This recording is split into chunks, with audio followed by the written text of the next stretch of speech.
How to sign out of Roblox mobile app. Hi everyone, it's Sophia to assist you today. Without any delay, let's jump right in. First, open Roblox on your device. Then log into your account. After logging into your account, you'll find more options on bottom right corner of your screen.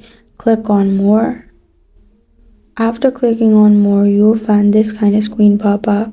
Scroll all the way down, click on logout,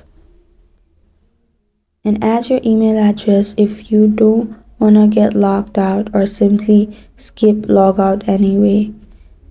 And that's how you sign out of Roblox mobile app on your Android device. Thank you for joining me today. If this video helped you out, please leave a like and subscribe for more. Got a question or want to suggest a topic? Comment below. I am Sophia signing off. Until next time.